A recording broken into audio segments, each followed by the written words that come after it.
Hey guys, it's Roderick. I'm here with another review of Fellow Traveler, Season 1, Episode 2, Bulletproof. So I hope you guys are having a happy holiday season. Decided to drop you some content to take so you can watch while you're with your family or whatever. And also I hope you all are watching Fellow Travelers because it's getting really good. So typically in our second episode, what happens is that after the first episode kind of gives us a lay of the land, kind of the status quo, now we get the complications. We get to see, typically in the second episode of any series, we get to see the added layers, the complications, what's holding our characters back, what are some of their goals, and what's pulling, what's driving them forward. So overall, this was a really good second episode. I just kind of questioned whether or not the political intrigue and that McCarthy with the Rocone and Shine, whether or not that's bogging the storyline down, right? So obviously our A storyline is, Hawk and Tim, which is played by Jonathan Bailey. So I apologize for not having his name in my last video.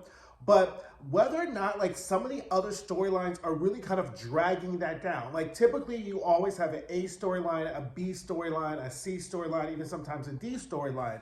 But it seems like the McCarthy, Rocone, Lavender Scare, which is central, it just seems to be very weighty, right? It just seems to be somehow like kind of, I don't know whether it's like dragging the momentum of the A storyline or not, but this is the first episode. These are just kind of like what my impressions are. So let me know what you think, because this is all relevant, obviously. And ultimately, towards the end of the season, the goal is to have all the storylines all intersect together. But it just seems like that Roy Cohn, and like the McCarthy storyline is kind of dragging it down, and we just have a lot of characters, a lot of which we care about. I mean, the only two characters I really just don't care about at this point is Nosy Secretary Fish and Lucy, right? Both of them are irksome. Both of them annoy the dog fuck out of me, but that's to be expected because it's just like nosy, whatever, doing whatever, right? So anyway, let's get into this episode because we have a lot to unpack, okay? First, we have Hawks at a dinner, and Maggie. So not at the dinner. Hawk is at the diner, okay, and he's waiting to meet Tim. Tim's sister shows up and just gives him the business straight. She's like, "I don't see it. I don't know why my brother couldn't find somebody else. You don't look all super special." He's like, "Look, this ain't about you or anybody else. I want to see Tim." She's like, "Whatever. I hope you go away and do whatever." So we see that Tim leaves, and then we get a flashback to 1953, and it's Senator Smith's birthday party. Now, Hawk is really like a central part of this Smith family, right? And we find out that, Leonard, who is Lucy's brother, Senator Smith's son, ain't really feeling it for Hawk, right? He's just like pretty much senses that Hawk has displaced him as like his dad's favorite son, and he's just drunk and salty at every family function. And then Hawk shows up and tries to tell Leonard, "Look, you need to go smoke cigars and be nice and quit acting a fool." And Leonard's like, "Look, just because you're gonna end up living up in this house, get my family money, don't mean you can tell me what to do. So why don't you go fool all around somewhere else," right? Now, Tim is with his professional beard, Miss Mary, and I am loving their relationship, right? He is totally enjoying his beard time with Mary. They're at a party, and then you have Roy Cohn, I'm going to get this right probably by the end of this episode, Roy Cohn, and he's brought his mother, and Mary's like, it takes a brave man to meet the mother, and Roy totally just snubs Tim and Mary, and they're like, whatever, but they're just having a good old time being pals or whatever like that. Which now we just get, after that scene, we just get a hard cut of Tim just being all into Hawk's 9 inches in the doorway, having sex or whatever. And then Tim is like, they're laying in the bed later, and Tim's like, "Ooh, I'm enjoying my time with Mary, but I think Mary is catching feelings." Hawk is like, "You don't have to worry about Mary catching feelings." So Tim figures out that Mary's a lesbian, and then he was like, "What?" And then he's like, "Well, why don't you have a beard?" And Hawk's like, "I'm bulletproof. I have a war, I'm a war veteran. I have all these medals. I'm pretty much untouchable." And which is what this episode is called, is Bulletproof, and the notion that, Hawk is feeling like he's invincible and invulnerable because he's kind of somehow has skated above this whole Lavender Scare.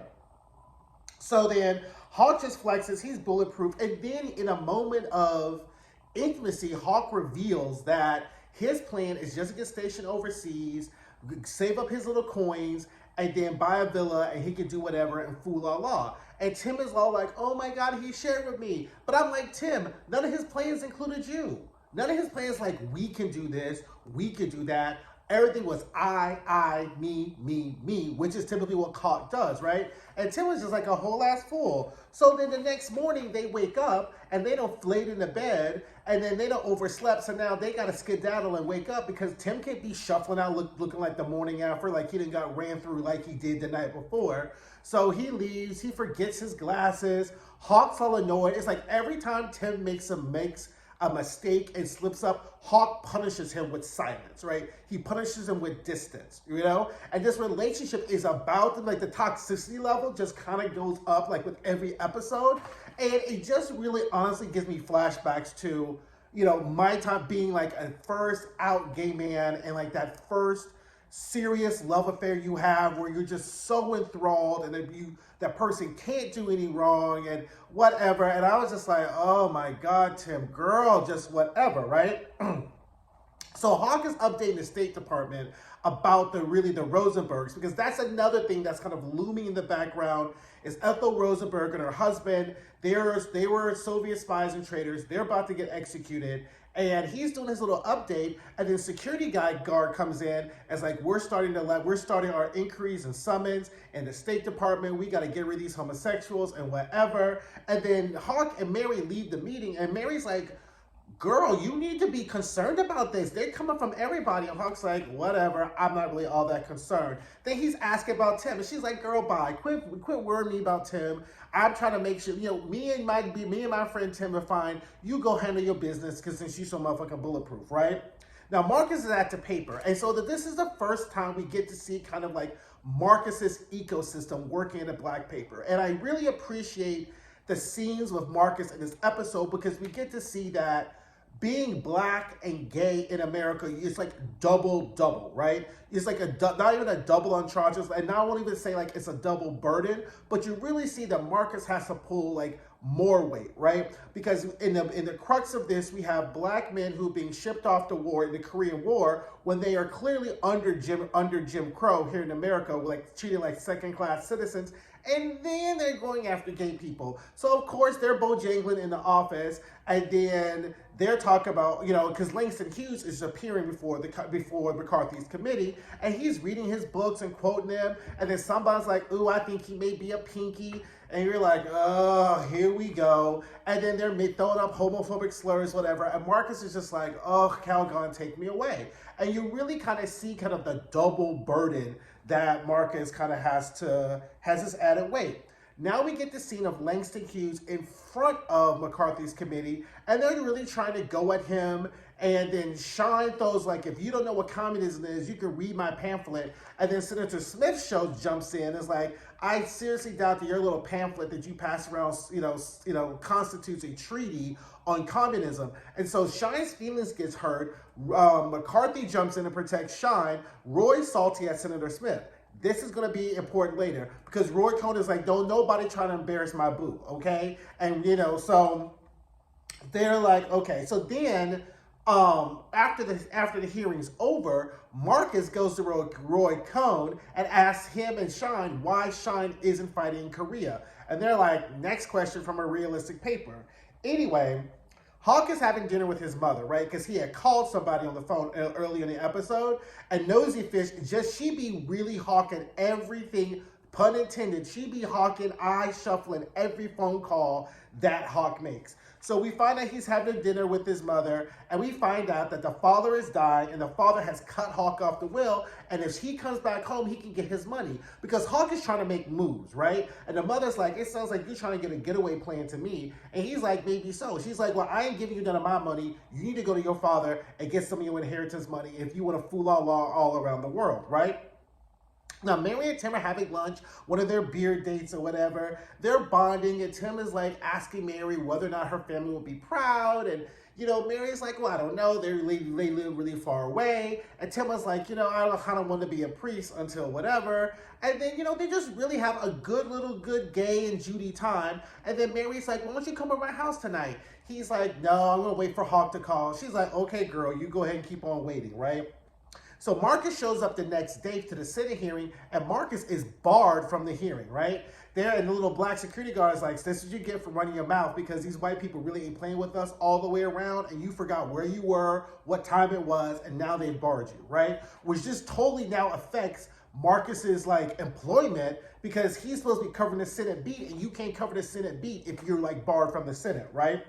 Now, Tim is home, waiting for Hawk to call. Hawk ain't calling. I mean, this is just so, I won't say it's triggering, but it's very reminiscent, right? Especially back in before the days of texting or whatever, when you're waiting for somebody to call and they haven't called you. And then finally he gets up and goes to Mary's, and they're having a full-on gay soiree, right? He meets her girlfriend. There's all these gays there. They're having a fun time, and Tim really gets to see what life would be like being an open gay man and being able to dance, and they have soirees, and he dances with this cute little Latino guy, and they're all dancing, and Tim's like, okay, maybe this could be my next piece in Hawk, right? And then they're walking home, and just when Tim's about to make that turn, he guy's like, I'm celibate. I may be gay, but I'm celibate, right? So I was like, wonk, wonk. Now Tim's gonna be back to Hawk again, right?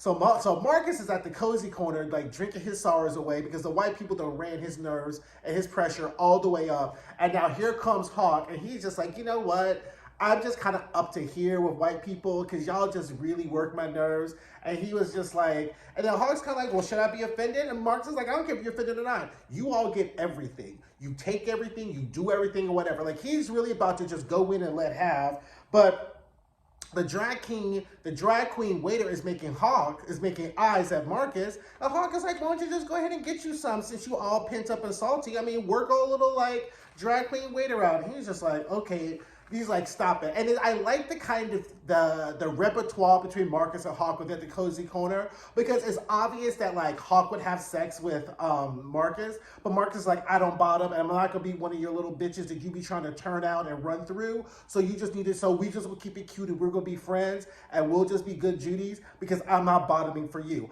Marcus is like, you ain't gonna have me all run up and cry eye like you got Tim and whatever like that, right? So then Marcus asked whether or not he thinks Shine is gay. And Hawk is like, I don't think he's gay, but we all know Roy Cohn is after him, right? So they was like, okay. And then Marcus is like, you know what? I would like more than this, just showing up to the cozy corner. I want a boo. I want a husband. Hawk is like, suit yourself. This little piece of trade that I can find here is good enough for me, right? So now Hawk shows up to his family home with his nosy ass family. The cousin's like, what you been up to? Oh my God, Washington D.C. so intriguing. Are you and Lucy dating? He's already like, can I just go lie down? Because the father ain't up yet, right? So Hawk's supposed to show up and do this apology, right? So then Marcus runs into Tim, and then he's like, hey, I got some tea for you. You give me some tea. And then Tim is like, I ain't in this dirty trading business. He was like, I ran into Hawk. Tim stops like, what you do? He's like, you tell me. Does Shine have a limp? Because he says he has a 4F exemption. He was like, he don't limp. How about Hawk?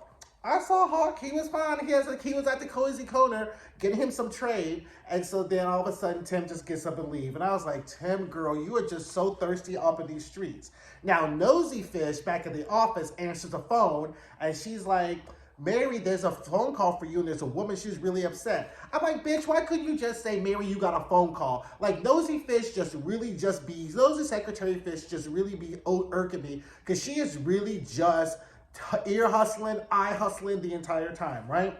So Mary's like, I'm not new to this, I'm true to this. She's like, okay, fine. Hangs up the phone. Nosy Fish is like stamping papers, like, everything okay? She's like, yeah, girl, I'm gonna go take these letters and mail them.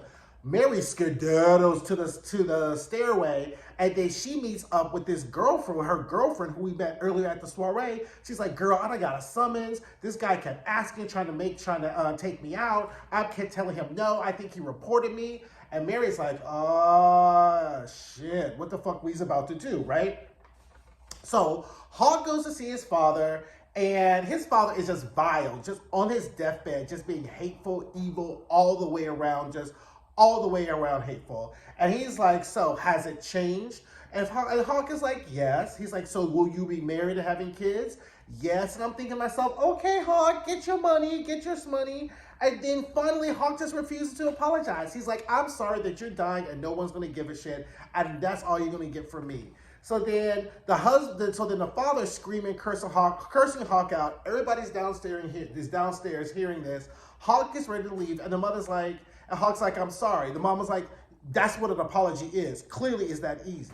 And then Hawk is like, I should have had you leave him. She's like, no, don't be doing me no favors. I stayed for the money because I didn't want to be broke, okay? So Hawk tells her that there is someone that he's seeing. And the mother's like, okay, I'm good. She just wants to be happy. I'm happy, you gonna be broke, because she's like, this State Department money ain't really gonna be able to give you this escape plan that you want, right? So it's whatever. So then, in true fuckboy fashion, now that all his options are done, Hawk shows up to Tim's and works him out like a Bowflex for another night of passion. And Tim is there. And I'm like, Tim, girl, like, ugh, girl, can we just, I mean, I love the sex scenes. I'm loving it. But poor Tim is just so sprung. And now we see why Tim is so bitter when towards the end of the episode. Because Hawk just did him dirty. We're on episode 2, and I know Hawk has just done Tim so dirty over the years that if Tim wasn't sick, he probably would have like smothered Hawk with a pillow. Anyway, Tim overhears Roy Cohn and McCarthy talking about Senator Smith because they're salty about how he embarrassed them at the hearing, and now they're on Senator Smith is on the hearings list, right?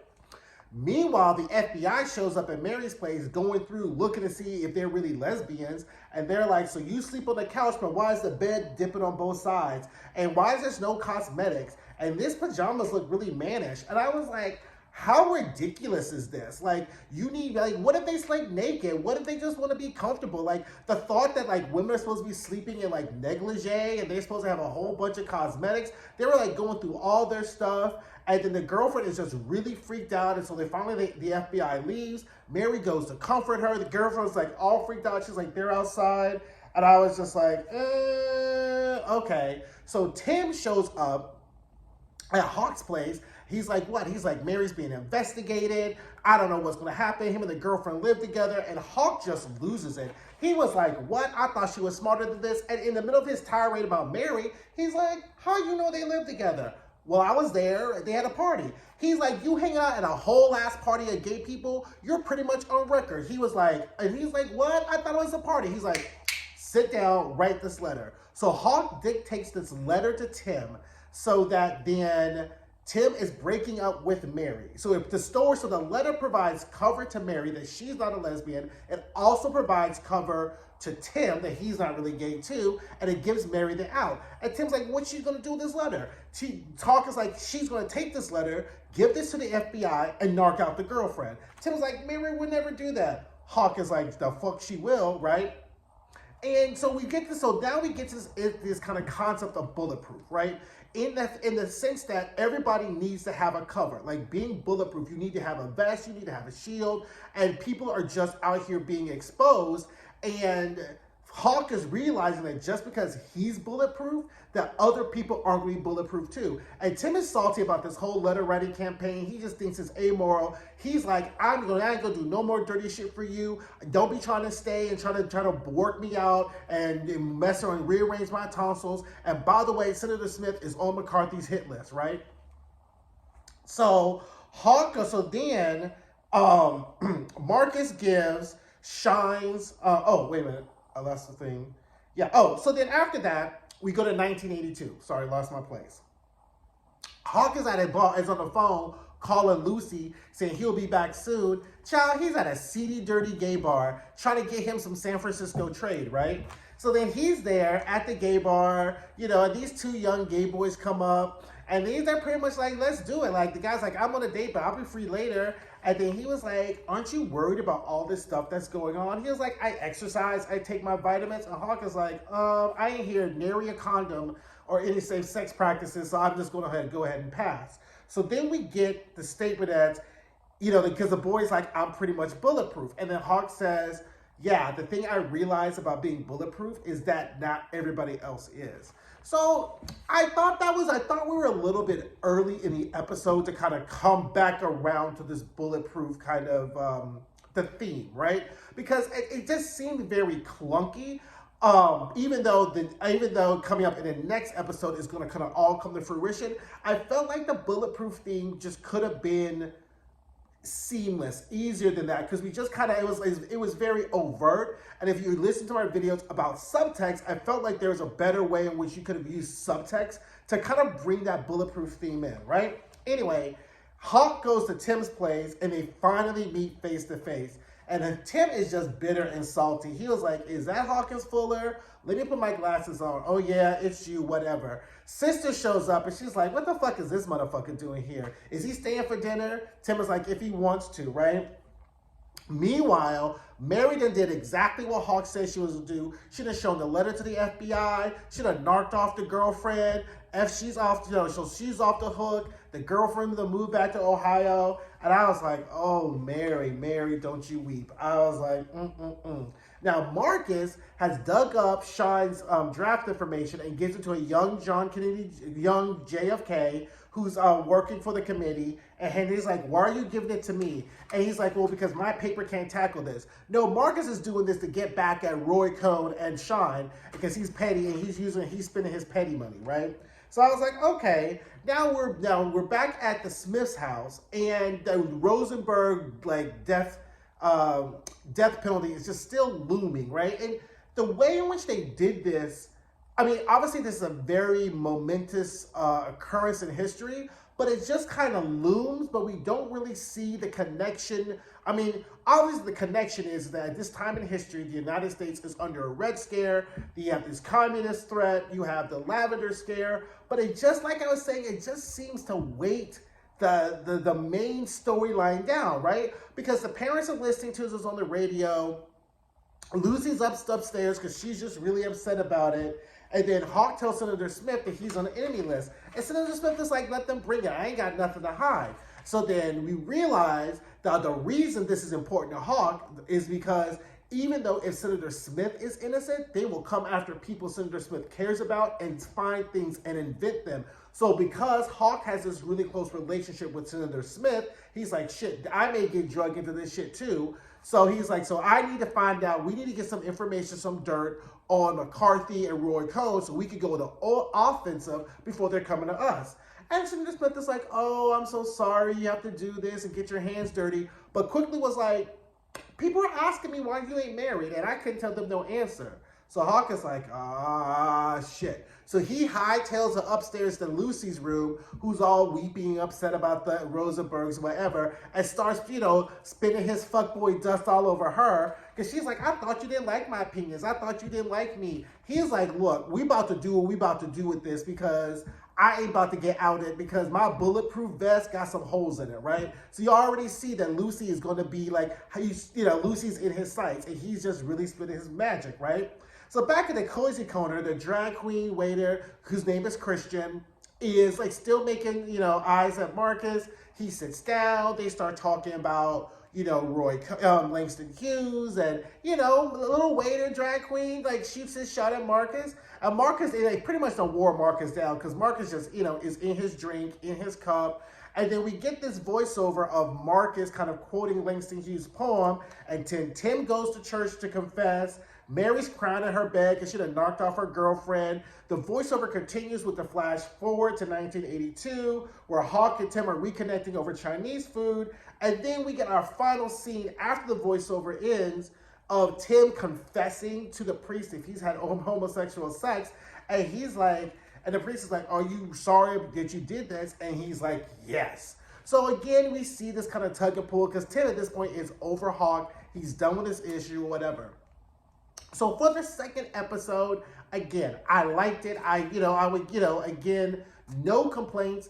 I'm just worried that this Lavender Scare thing is going to really kind of like bog down the show. And I'm really kind of anxious to see what happens in a successive episodes where we don't have that. And we really get to the meat of this Hawk and Tim fuckery that's really going on. Because I just know that he's going to do him like that he has done Tim so wrong, because now you understand why Marcus was so salty when he showed up at Hawk's house and why Tim was so salty when Hawk showed up. So whatever this ultimate thing is that Hawk ends up doing to Tim, I think it better be. I mean, I'm sure it's good. I'm sure whatever, but I just can't wait. So anyway, don't forget to like. Don't forget to subscribe. That's the video. I'll have another one out for you soon.